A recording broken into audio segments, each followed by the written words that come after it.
everyone. Namaste, Hare Krishna, Kia ora. Hope you're enjoying your holidays so far, if you've had that at this time of year.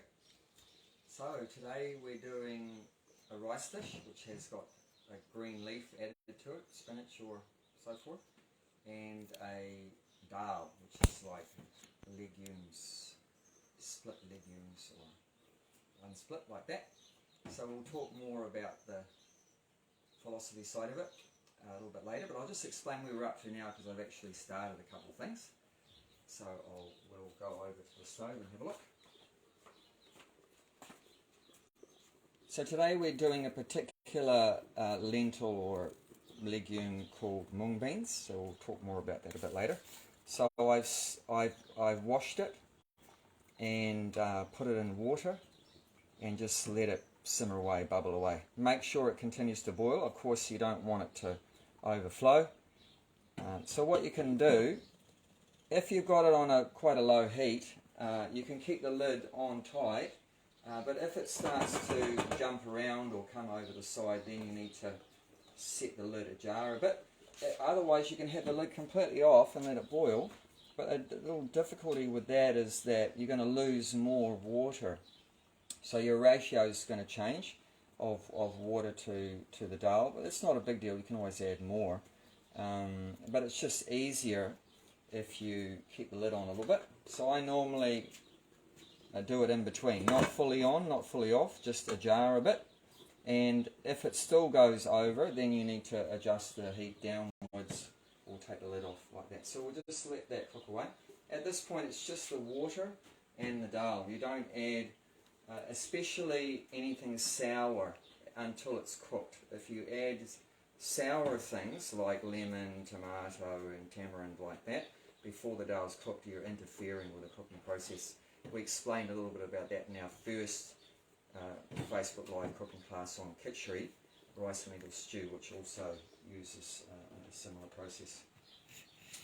So that's there. And I've also heated up some water. I've got it ready for the rice, to cook the rice. So that's there.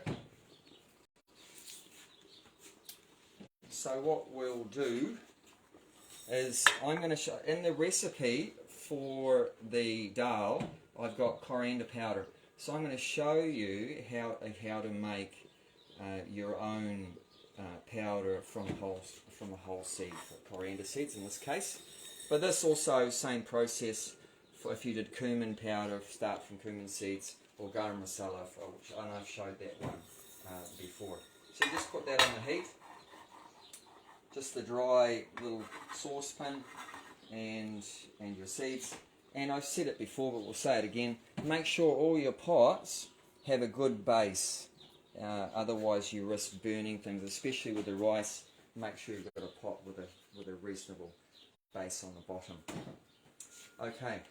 So now we're going to go over to the rice, and while the dal's cooking away, we'll do that. In this case it's basmati rice. We'll talk about different kinds of rice later on, but it's basmati rice, so that's just straight out of the bag. And we're going to wash it.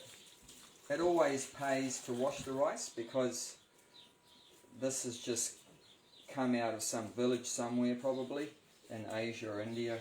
And as you can see now, it's all cloudy, or the water's gone cloudy, so there's a lot of dirt, dust and so forth there. And it also helps, if you wash it, to keep the grains separate later on when you cook it.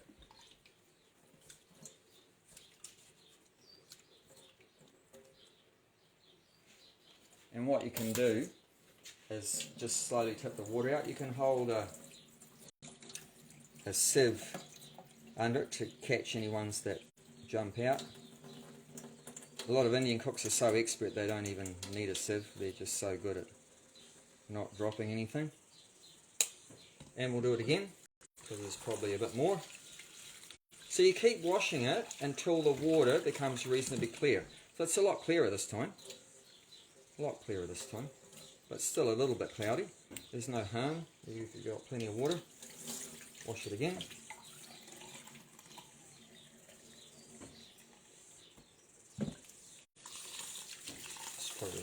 Fine.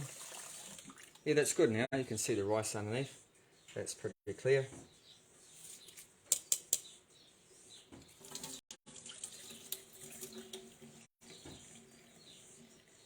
So what you do, until you're ready to cook the rice, you keep it, if you're not ready to cook the rice, keep it covered with water, because otherwise, if you let the rice, now that it's washed, if you let it dry out, it starts to crack. So then when you cook it, it's all going to break up. So I learnt that many years ago from a cook that was very upset with me when I washed his rice very nicely and then let it dry out, and then it did all crack and he was very upset. So yeah, keep it covered with water until you're ready to use it. We're ready to use it, so in a few minutes, so I'm going to just drain it out. When I put it in the pot, I don't want a lot of water in there, so I'm just going to drain it out now.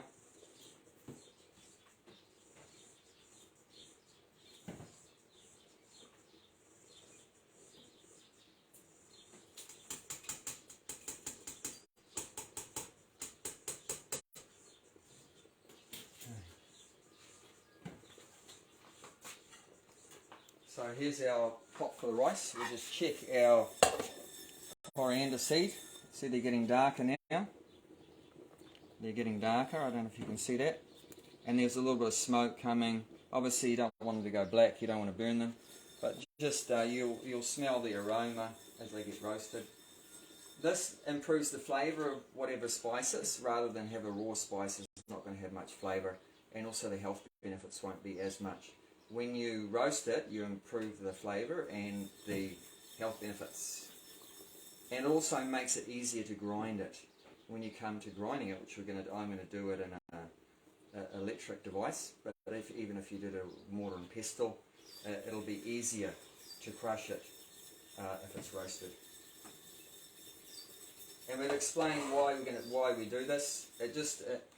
You get a lot more freshness if you do it like this. If you just buy the powder from the shop, it could have been there for weeks and months and years, and so it loses, as soon as it's ground, it starts to lose its health benefits.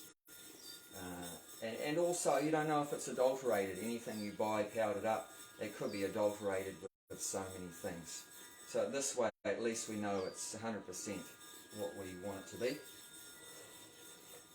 So that's roasted enough now. I'll take it off. I'll let it cool down for a minute before I grind it. And we'll start our making our rice. So I'm going to put ghee, which is clarified butter, and to fry the spices and then the spinach and then the rice. But if you don't want to use ghee, then you can use any kind of oil of your choice. I'd recommend like coconut oil. With my research that I did, it's the next best alternative, and in terms of oils, it's very good for health and not so processed. Try to avoid any oils that are highly processed. They're called hydrogenated oils, and they have something in it called trans fat, which is very bad for the health. So try to avoid any foods like that, any oils like that. So now we're letting the ghee, in this case, heat up.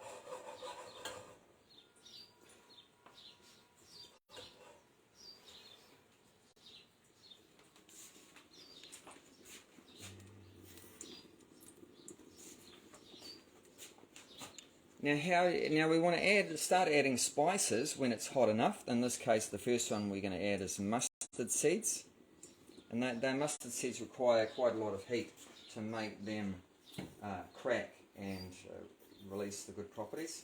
So how do you know if it's hot enough? Obviously, if it's smoking, it's way hot, maybe too hot. So try not to make it billow too much smoke.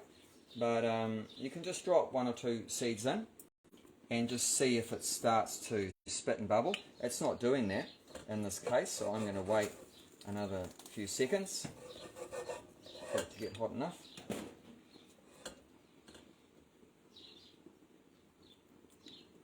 So all these spices that we're using have many good properties for the health. They help with digesting the food that we eat. That's why Indian food is so good for the health as well as tasty because of all the spices, add nice flavours, and also make it really good to digest the food and assimilate and everything. Digest, and you get all the things that your body needs. So once again, I'll drop in a couple of seeds.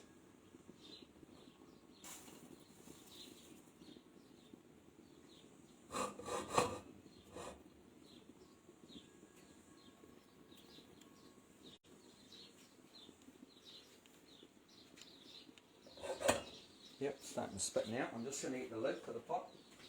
Mustard seeds have a tendency to jump out when you put them in hot oil or ghee. So I'll just put the lid.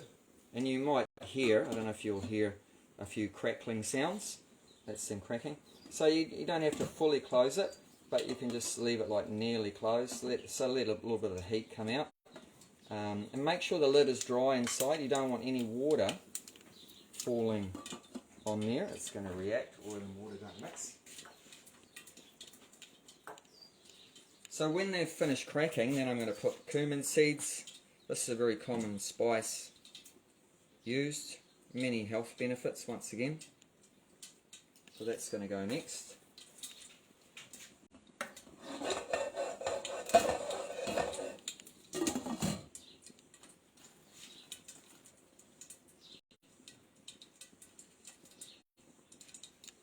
Okay, it's mostly cracked, so I'll put the cumin in. Now I'll take the lid off.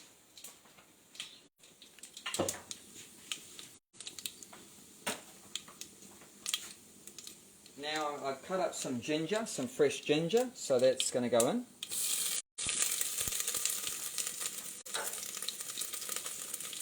Flat spoon is good for this operation. If you don't have, just use a normal round one. The ginger is a little bit wet, so there will be a little bit of a reaction from that wet ginger going in there.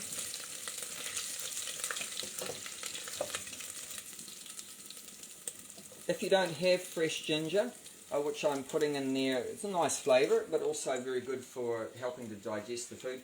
Ginger has heat as well as, but there's other things like chili, of course, has heat, and black pepper. So if you don't have fresh ginger, you could put some dry ginger. There's ginger powder. You can get ginger powder. You could put that, or you could, to give you the heat that you want to help you digest the food. You can also you could cut up a fresh green chili, or have some dry red chili or chili powder.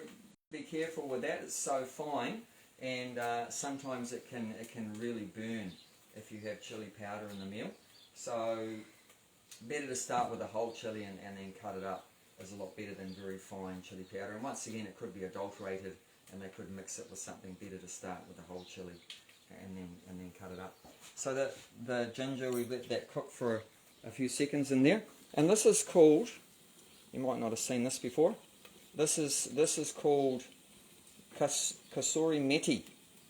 So what that is, that's fenugreek leaves. You know, they have a spice called fenugreek seeds. So this is the plant that's grown from the fenugreek seeds, and it's been dried out, the leaves. So you can get it from Indian shop. All this stuff you can get from Indian shops. So I'll put that in. And that's just a few seconds. And this is a powder. This is a rare case that we use a powder because we can't really make it ourselves. It's called hing or asafoetida. We use it instead of onions and garlic, which we don't use in Hare Krishna cooking because of their bad effects. So this doesn't have any bad effects that the onions and garlic have, but it gives you a similar pungency. Once again, good for digestion, everything like that. Pungent flavour.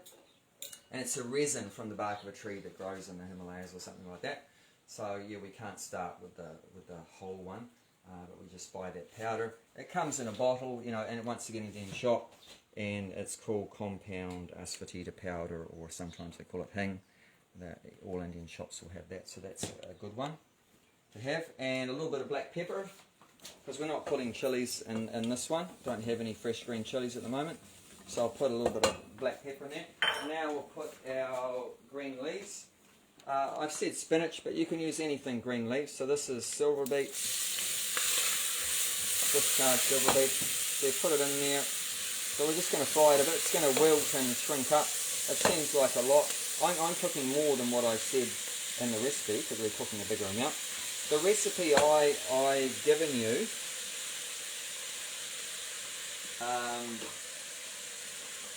is for about 3 or 4 people. The quantities I gave you is for about 3 or 4 people. But if you're cooking for, double that, then obviously double the recipe like that. So now I'm just going to cook that.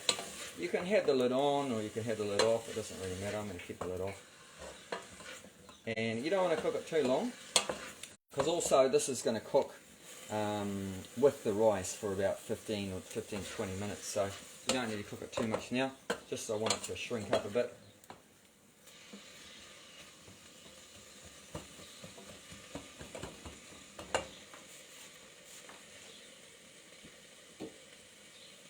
I'll put some salt.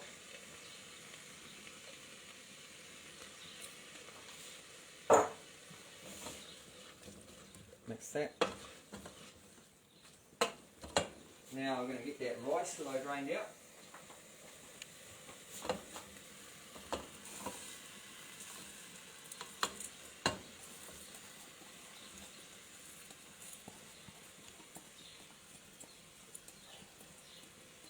You just pour that straight in on top of your green leaves and your spices. And then when it's all out of here, I'm going to just give it a gentle stir around a little bit. And then by the time you're doing this, make sure you've got your water really hot. So how much water, because I haven't said that, how much water? For basmati rice, whether it's white or brown, generally it's going to be 2 to 1. So 1 cup of rice, 2 cups water. If you use another kind of rice like long grain rice or medium short grain or jasmine rice, then it's going to change a bit. It might be 1 cup of rice to 1.5 cups of water or 1 3/4 cups of water. So it's going to vary depending on the amount of rice.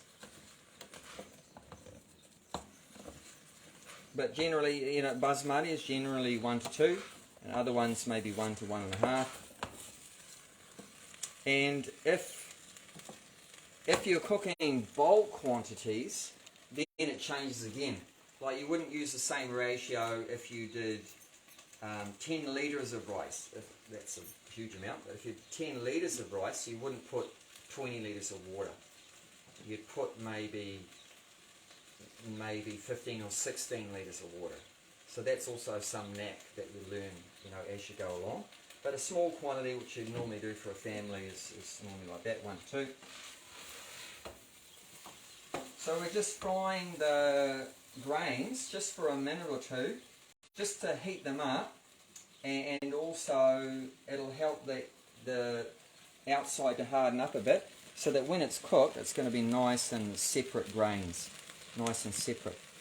The idea is when the mixture in here is hot and the water, which is in here, boiling, when both of them are very hot, then it's going to, when I add the water to this, it's going to come to the boil. Now there's going to be a little bit of a reaction, putting the water in there, not too much.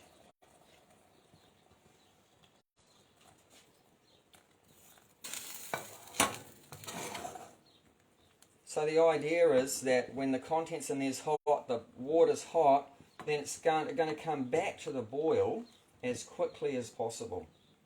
And that's one of the secrets I've found of getting the rice to come out nicely.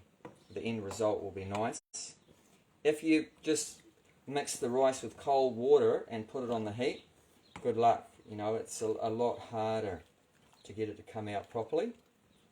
So better to have both the contents of both pots hot, and then if you're using gas or electricity, crank up the heat to bring it to the boil as quickly as possible. Now as soon as it comes to the boil, put a tight fitting lid on. You need to make the rice in a pot with a tight fitting lid. It's very important because you don't want to be losing water while it's still cooking. And a good base is always good. Yeah, and a good thick base because this rice can burn easily. And so we're waiting for it to come back to the boil, and I just stir it every now and again until it comes to the boil. Now I'll tell you a trick, like if you are doing a big amount of rice and you're trying to figure out how much water to put in the rice, a rule of thumb is that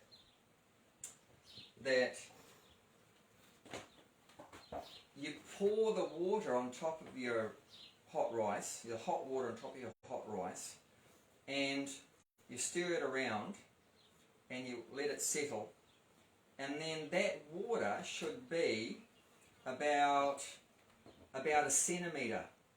a centimetre above the top of the rice. Should be above the top of the rice about a centimetre. And that's what I've found generally is the right amount, like if I'm doing big quantities. Because you can't always go by measurements. So that boiling water you're putting on the rice should be about a centimetre or so above the rice. If you pour the water on and the rice is higher than the water, that's not enough. You need to keep adding more water. And you don't want the water like 10 centimetres above the rice. That's just going to end up to be a mush like that.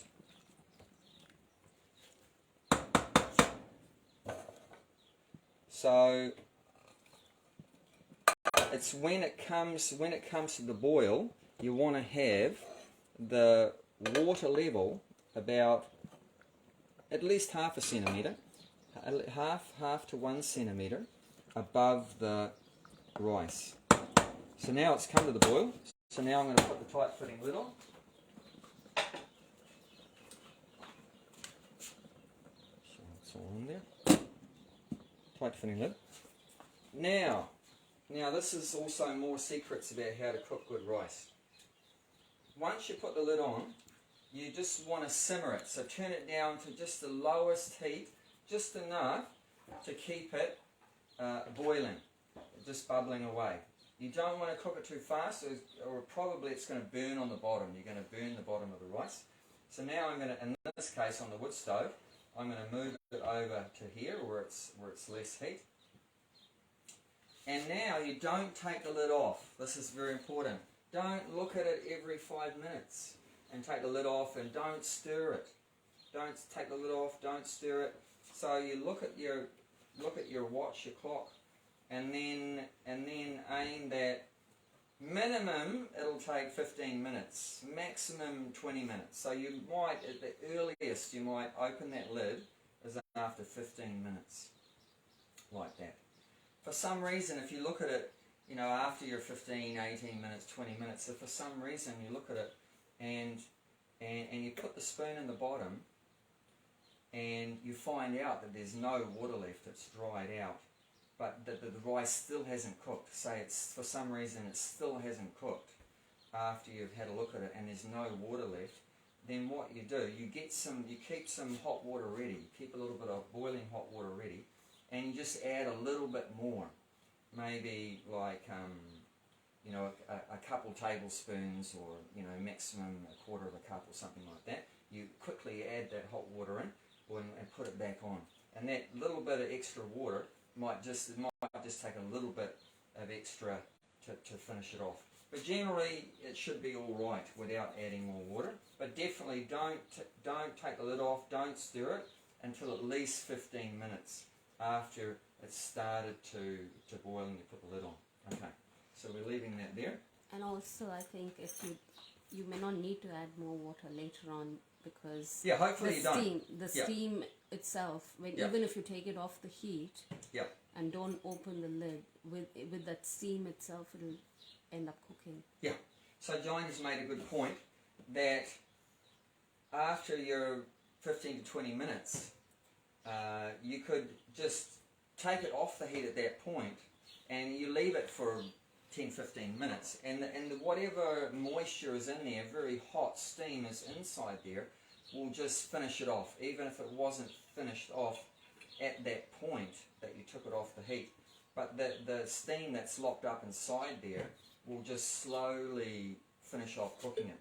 So yeah, that's a very good thing you can do too.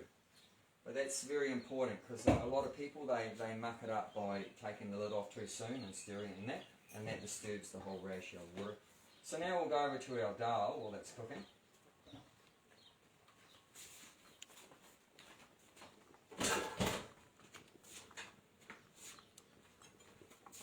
Don't need a flat spoon for this one, just any kind of spoon.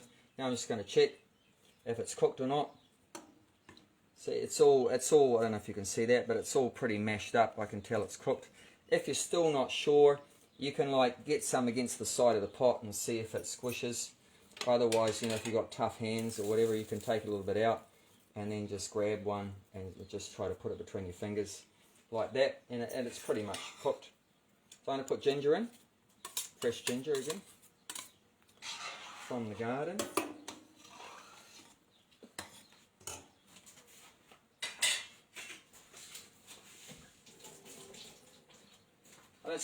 It's not completely homogeneous, you know, mixed in like that. It's, you know, the dal's sort of on the beans are on the bottom bit and there's water on the top, so it does need more cooking. But yeah, it's definitely well on the way to being ready. I didn't put it in the ingredients list, but this is something that goes very well with dal, is bay leaves. So if you have bay leaves or like that available, then you can put that in. So we'll put that in there. I didn't write that in the list, but that is something that's very nice to put.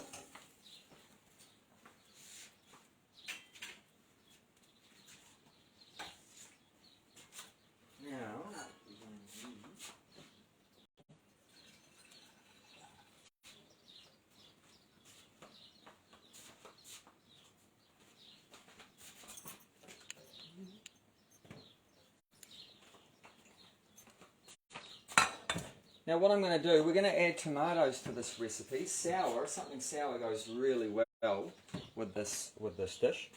So with any kind of dal. But I'm going to show you something interesting, how to separate the skin and the seeds from the tomato. And why the hell would you want to do that? That would be your question. Well, I'll tell you why. One Ayurveda doctor friend of mine, he told me that people eating the skin and seeds of tomato keeps him employed. It means a lot of people get health problems partly due to eating the tomato, especially the skin and the seeds. So if you want to remove that, I'll show you how to do that. Otherwise, you can just buy tomato puree, which we do, and it works very well. Tomato puree, which already has the skin and seeds removed, and you can just add tomato puree. But if you do have fresh tomatoes or you buy them, then I'll show you how to do that. So I put a little bit of water in the pot, just a little bit, and then put the tomatoes in, put the lid on, tight fitting lid on, and we'll just let that cook and steam in that for 5 minutes or so. And then I'll show you what to do with that. So there are a couple of comments here. Yep. One saying looking great, and the other one's saying looks like lots of mosquitoes is bee where you live. I think she means maybe the flies. Yeah, we don't have so many mosquitoes, but flies, there are lots of flies at the moment, so probably what you're seeing buzzing around is the flies. There's a lot of cows. We live in a farming area, so there's a lot of cows around, and we also have our own cows, and that the cow dung and other animal things attract flies, and it's very hot at the moment. And we've had heaps of rain, so all that moisture and heat is like bliss for the fly population. So yeah, there's a few flies around. But that's part of what it's like being in nature. There's so many living things around, and we try to live harmoniously with them as much as possible. We don't use fly sprays in that, because they're not a major threat or anything like that. So we just let them live. Of course, we don't want them to go in the food or anything, so we're very careful that that doesn't happen. But yeah, good observation, eagle eye.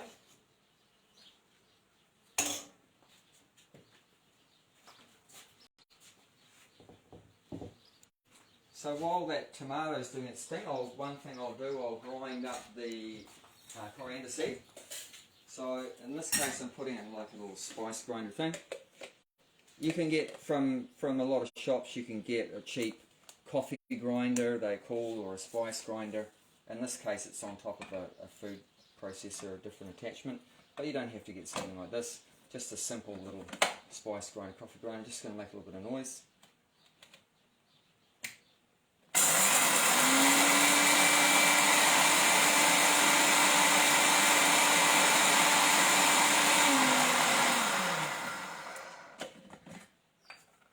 Otherwise, you can use the good old muscle power mortar and pestle. I've already got something in this, so I didn't use it. It's got turmeric. We've got our own fresh turmeric root, so I just mixed a little bit of water with it and cut it up, and then just smashed it up, mushed it up. So that turmeric is going to go in the dal and the lentil soup very soon. But you can use this also, of course, without the electric stuff. That's an option. Oh, what I wanted to tell you before, that's all right. The first thing, if you're in the room, you'd notice there's an amazing smell coming from this. Amazing smell. After the spice has been roasted, it's incredible. You don't get that smell from a raw spice, and you don't get it from that packet you buy already powdered up. This, when you do it fresh, is amazing. Not comparable. So when you first start off with your legume, your lentil, your dal, your pulse, whatever you want to call it, the best thing to do is you put it on a flat plate or something like that, and just visually check through that there's no stones, because once again this has come from some village or something like the rice, and it's been spread on the ground, and then they pick it up, and there can be some little pebbles and stones and all kinds of and sticks and everything in it. So to save your teeth from getting broken, because I know people that have had broken teeth from eating dals and stuff, better than that, best is to do this. Just give it a quick check, make sure there's no stones or whatever, then wash it. Then, especially certain dals, it's speeding up the process of cooking if you soak it. You don't, with the moong beans, you don't have to. It might speed it up, 15 minutes or something, if you soak it for a few hours or overnight or whatever like that. So that's something you can do, I recommend. And it sort of activates it too, right? Like they do with almonds and stuff like that, activated almonds. So it's sort of, it brings it to life, that you're soaking it. And then of course, if you let it go further, you can make sprouts. And you can do that. You can make sprouts out of it. Instead of buying, bean sprouts, mung bean sprouts from the supermarket, you can just soak this overnight, then drain it out, and then just give it a wash a couple times a day, 2 or 3 times a day, and within 2 or 3 days, if everything goes well, then you'll see the little sprout come out like that, and then you can put that in your salad or something, or you can even cook the sprouts as well, and there's recipes for that too. And that's even more nutrients are available if you activate it and you sprout it like that. But that sprouting you can only do with the whole beans. You can't do it once it's been split, because actually the meaning of dal, which we will talk about, is that dal means a split legume. So if it's split, you can't obviously activate and sprout it.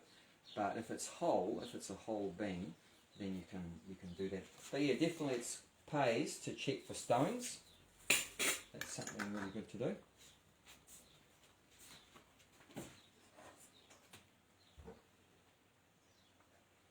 So yeah, I just wanted the tomatoes to mush up a bit. So you just roughly chop up your tomatoes, roughly chop them up, and then I'm going to let it cool down a bit, and then I'm going to put a stick blender in. So you could, once it's cooled down, you could put it in your blender, or you could use a stick blender, whatever you prefer. And then I'll show you how to separate it out, the skin and the seeds. But we'll just let that cool down a little bit for a minute or so. And let's look at our board now. So you can go around there, Jaunty.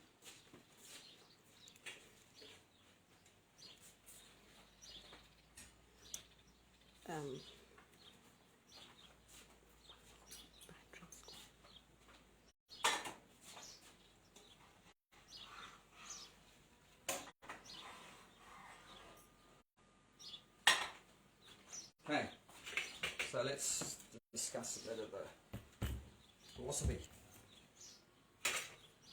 Okay, so we're doing a dal today, which is like legume, a lentil pulse or soup, kind of soup. So dal means to split, and there's different kinds. We're doing moong, but there's a split dal called toor, there's another one called chana, and of course there's the red lentils or the whole brown ones.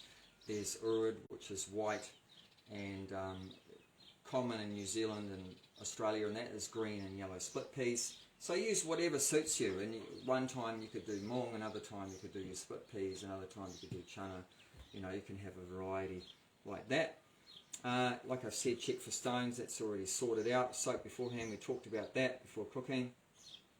And we already briefly mentioned, don't add anything sour until the dal's cooked. Otherwise it's going to be very hard to cook. And that goes the same for if you're cooking chickpeas or kidney beans, any kind of legume. Don't add tomatoes or anything like that until the chickpeas or the kidney beans or whatever rajma is fully cooked. Then you can add whatever you like, it doesn't matter. But sour things are excellent flavour-wise combination with the dal. They're brilliant. You know, always add something sour, whether it's lemon or even if you don't want to add tomato, just put extra lemon. Put extra lemon in the dal or something sour like that. We can even put, like, if you make paneer, which we've showed how to make paneer, you'll end up with whey. Whey is brilliant in the dal soup. Brilliant in soup. So once again, you have to cook the dal first, then you put in the whey.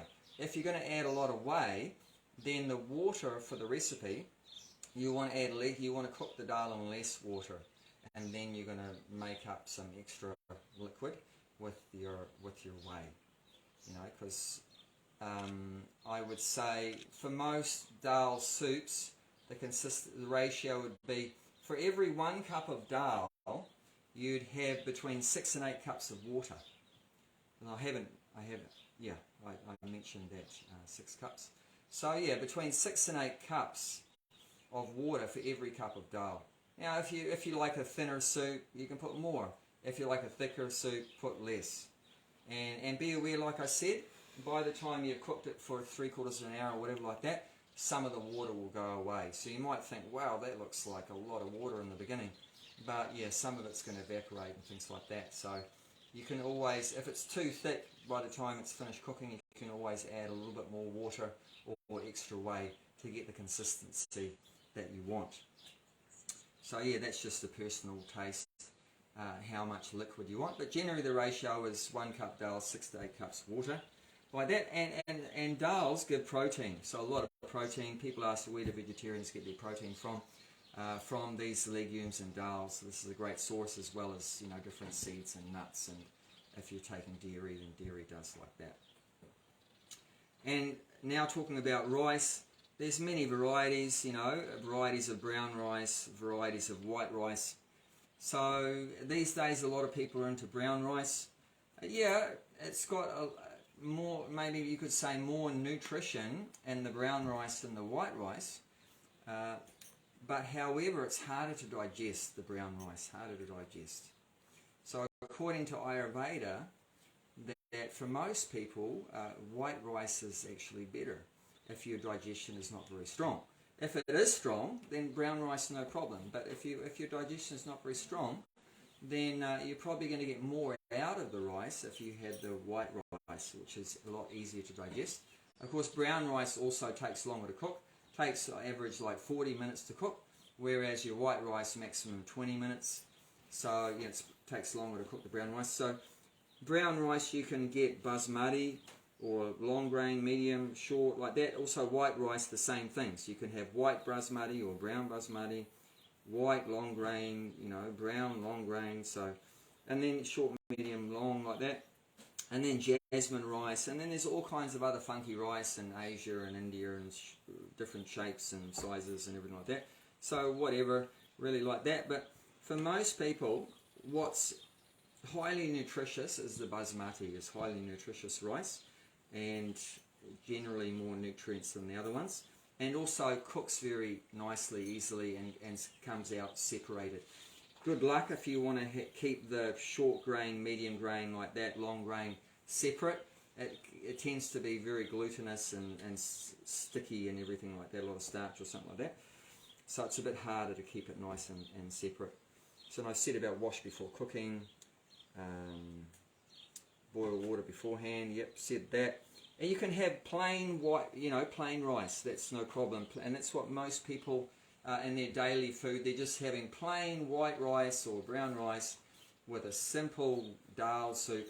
There's billions of people on the planet that every day they eat rice and dal. And optional, I should mention that optional, and the dal, you can have no veggies whatsoever, or you can add veggies to the dal. We put spinach in the rice, but you could put the greens in the dal. You can put carrots in it, potatoes, whatever you like. And of course, in that case, say if potatoes take 20 minutes to cook, so 20 minutes before the dal's finished, then you want to add your potatoes. If you're adding spinach, 5 minutes before the dal's cooked, you add the spinach. So then you just work out, what vegetables you want to put. We haven't put any today, but that's something you can do like that. And a great combination is, like I said, rice together with dal, and then poppadoms are fantastic with this combination, and also yogurt. And it gives you everything your body needs. And pickle also is very common in India. People, if they have rice and dal and poppadom like that, they'll have a little bit of their mango pickle or whatever pickle with that, lemon pickle like that. It's very nice. So you get, of course, the rice is carbohydrate. So you've got your carbohydrates, and you've got your dal, which is protein, and then all your minerals and nutrients, everything like that. You've got some veggies and everything, your spices that help digest. It's giving you everything that your body needs. Okay, so now we'll go back and we'll finish it off. Nearly finished now. So we'll blend up the tomato. Don't be so fast.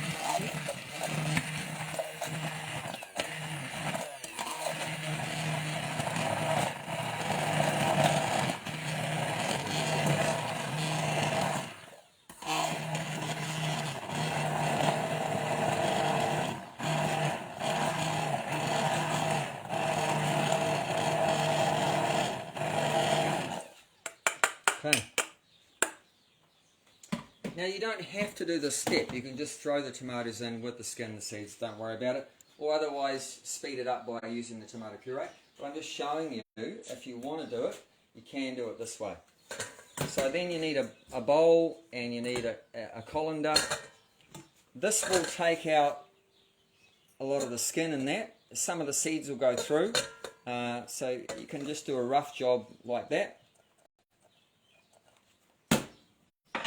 And then just grab any kind of spoon and push it through, and the juice will go through, and the skin will mainly stay behind.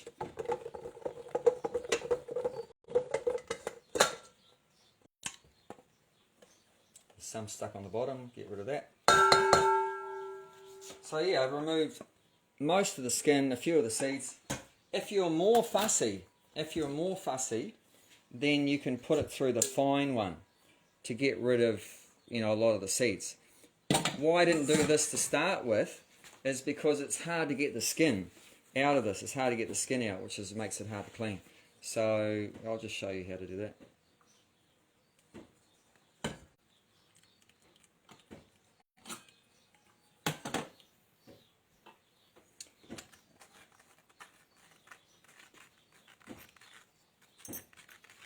And then push that through.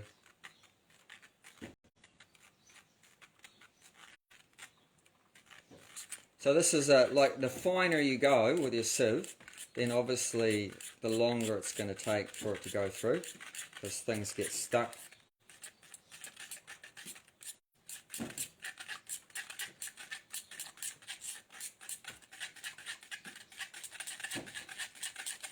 But it's getting there.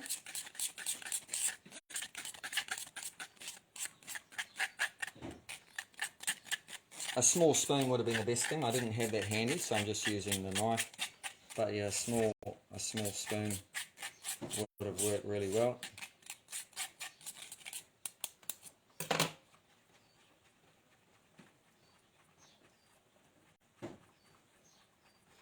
Or if you don't have a spoon, use your finger, if it's not too hot. As long as it's clean. Okay, look at that. Look at all those seeds. So yeah, that's not very good for the health, according to Ayurveda. So yeah, we've removed that. Even for spray-free tomatoes. The question is, even if they're spray-free, yeah. Definitely organic, of course, is better than inorganic. But even if they're organic, there's still some properties in the seed and the skin that are not good for the health, whether it's inorganic or not. And of course, if it's not organic, then you get all the toxic sprays on top of all the whatever things that are not good inside that. So get rid of the seeds. With these guys, these sieves, it's good to clean it straight away, though it's damn hard to clean later on once it dries out. So I'm going to save time later by doing that. Okay, so that's done. I showed you how to do that. So now what we're going to do a process which is called a chonk. C-H-A-U-N-K, chonk, or sometimes they call it chaunch in English. So chonk means, and this will be done now, 15 minutes, 20 minutes actually is up. So I'll take that completely off the heat now, and I'll just show you what it's like.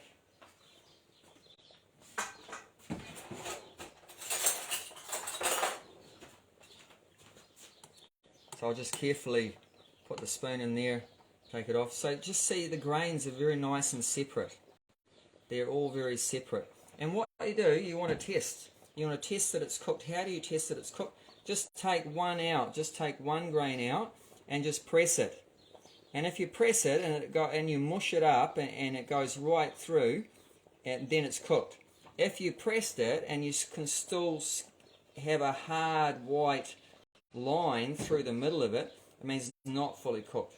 Then, like I said, then you add a little bit of very hot water, put the lid back on, cook it gently for another few minutes, and that should finish it off. Or just let it sit for longer with a lid on, like that.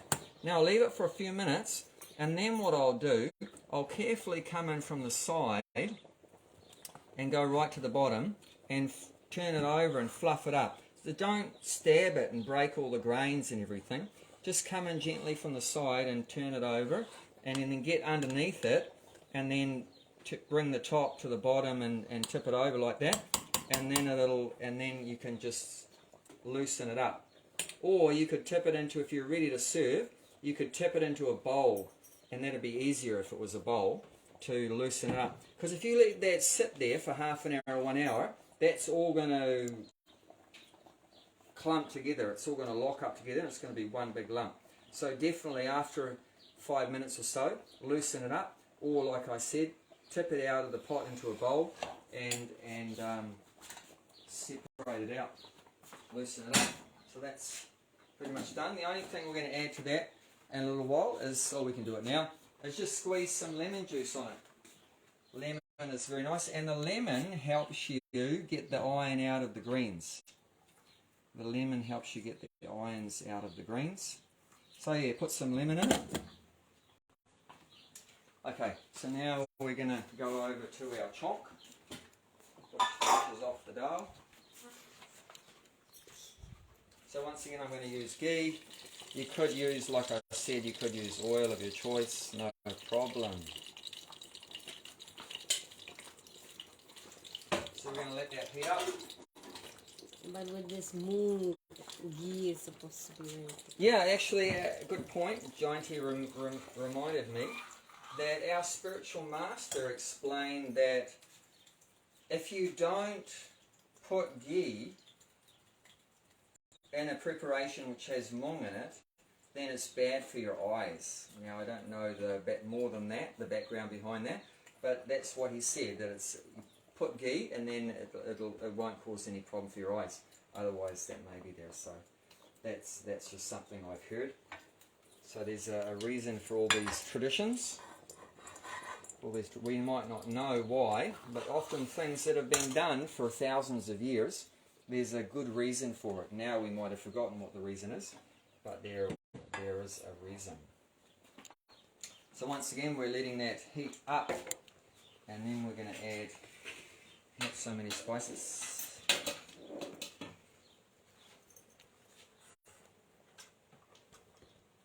A few things here. While that's heating up, we'll just discuss this. So we're going to put cumin seeds, which we also put in the rice, which is a very common spice. We're going to put, in this case, dry red chilies. This might look really dangerous, but actually it's a lot less dangerous than chili powder, because the idea with this is that in the cooked food, you're not eating this generally. I mean, some people that like really spicy stuff will eat it, but in your cooked recipe, your cooked food, you see that on your, if it comes in your plate, then you just take it to the side. You don't eat it. But the idea is when you're cooking this in the meal, the flavour of the chili, the heat of the chili, some of it is going into the food, which is going to help you digest the food. But with chili powder, obviously you can't separate that, so it's gone right through, and that's more dangerous if people are sensitive like that. So yeah, we often use the whole chilies. Otherwise, you can use the fresh green chili and chop it up finely, and it's not so hot as the red chili, so that's, you know, part of the meal. What this is jaggery or gore, so that's just boiled down sugarcane juice. So it has like 70 plus minerals and stuff that's in the sugarcane before it's all processed. Of course, when you just get your white sugar or whatever, all that's, you know, being taken away, and it's just something sweet. So this is sweet, plus you get your iron and calcium and phosphorus and potassium and magnesium, and you get the idea, you know, all the good stuff in there. And it has a nice flavour as well. So we often use that. Otherwise, put some raw sugar or whatever in. Why are we putting something sweet in the dal? Just to create some nice contrast, because remember, we're putting sour stuff. We're going to put tomato, we're going to put lemon juice, you can put whey, like that, put sour. If it's just sour by itself, it can be a bit unbalanced. So just to make that sweet and sour is very nice. And this is the hing, that powder I said we use instead of onions and garlic. According to Ayurveda, onions and garlic fit into the mode of passion, rajaguna, so that leads to suffering.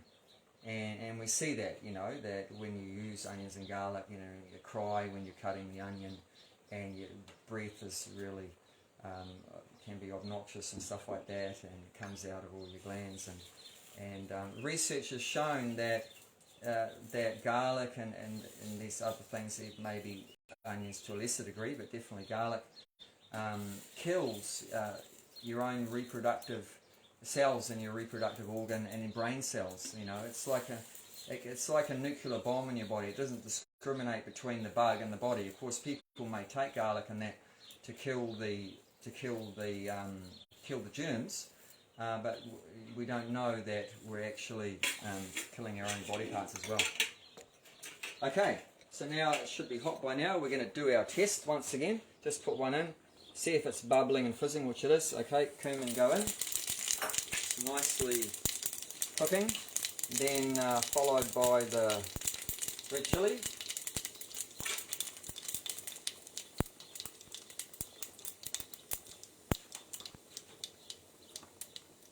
Then any powders you put, like I'm going to put the hing, that also releases the properties by putting it in. But just for a moment, and then I'm going to, in this case, I'm going to put tomato in. I'll put that in. Just for a moment or two. Then I'll give it a stir. There's going to be a bit of a reaction now because I'm putting a watery tomato in this. So I'll move it to a lower heat while I'm doing this. Just slowly put it in. Hopefully we won't set off our smoke alarm. If you've got an extractor fan, turn your extractor fan on before you do that. So there you go. Otherwise, like I said, you could put the tomato puree in there.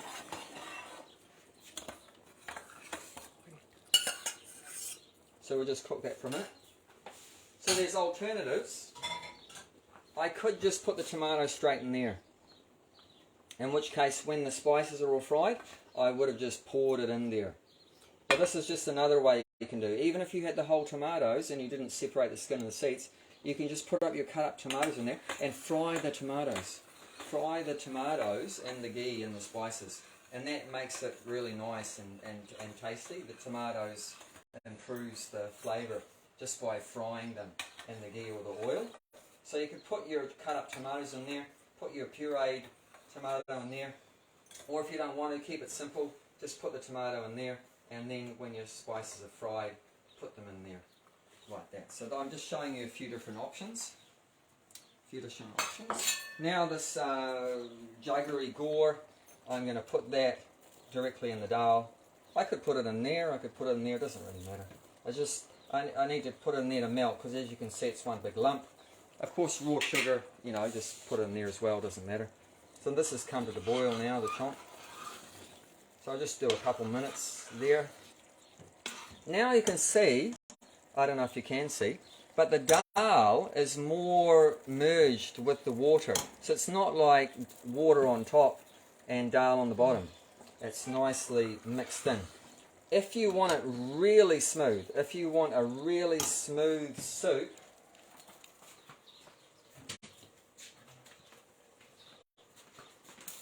just put the stick blender in. You know, you can put the stick blender in and just blend it up a bit if you want it really smooth. If for some reason it's cooked, but it hasn't all, you know, mixed together and you've got water sitting on top, you can make it more puree by just putting the stick blender in. If you're worried about that, that's something you could do. Of course, if you are putting veggies in your dal, you might not necessarily want to puree it, because then you can't see the veggies, unless you don't care about that.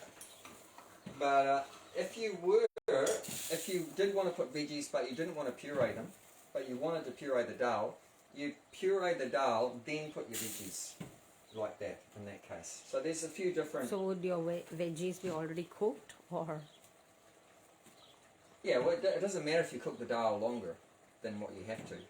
Even if the dal was cooked and you cooked it longer than you had to, you know, it doesn't really matter if you overcook the dal. It doesn't really matter.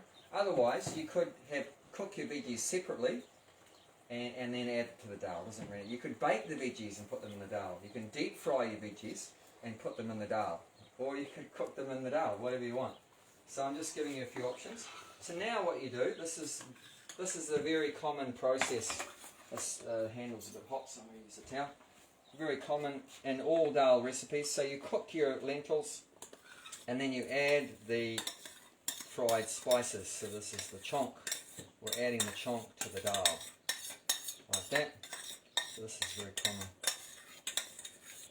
And once again, you're adding hot oil or ghee to water. There'll be a bit of a reaction. There wasn't so much this time because I put the watery tomatoes in there.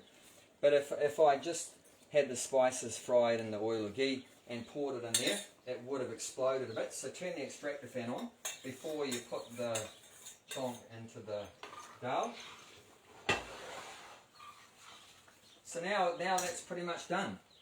So except one thing I didn't put, which I could have put earlier, but it doesn't really matter, is the turmeric. Yeah, and we've got some salt and some herbs. We're going to put some herbs. And our coriander powder. We did our coriander powder. This one, it's already been cooked. We cooked it on the dry saucepan, so you don't need to cook that for a long time. Now one thing I should say is that, we'll just add our salt while I remember.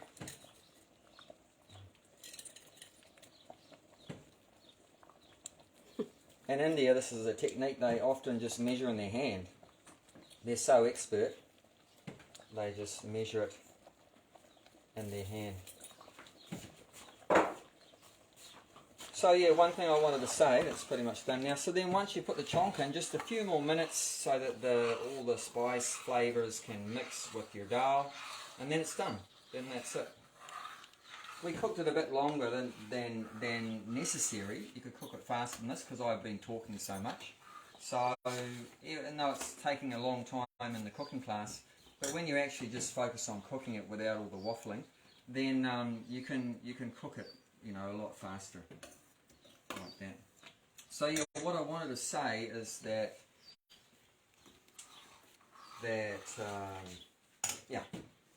when you make a dal soup, you add the spices at the end, not at the beginning. Because if you add at the beginning, and then you put the spices in the beginning, and then you cook your dal for 3/4 of an hour, 1 hour, you've overcooked those spices and you've lost a lot of the good properties. That's why the science is there. That when you cook a dish that takes a long time to cook, like a dal, you add the spices just at the end. So you're only cooking them for a few minutes, 5 minutes, like that. However, when you cook a sabji or a curry,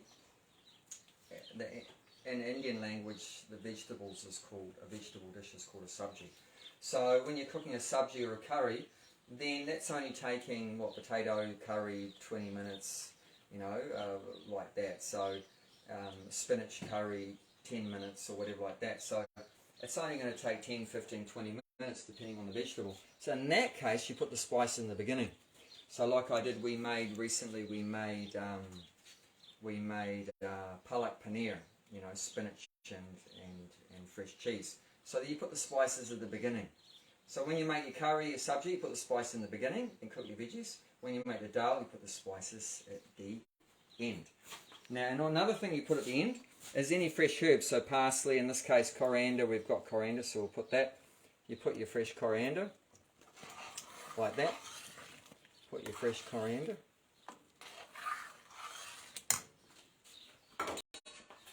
And you can put, like I said, sour things are fantastic. We've already put sour tomato, but lemon also, you can put lemon.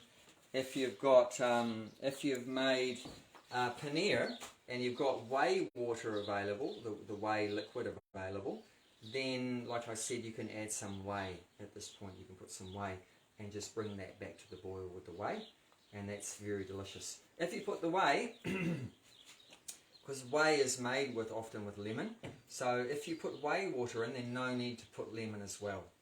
If you put like I could put 2 cups of whey in there, and no need to squeeze in the lemon juice. So one or the other. So that about wraps it up. That's how to make rice and how to make dal.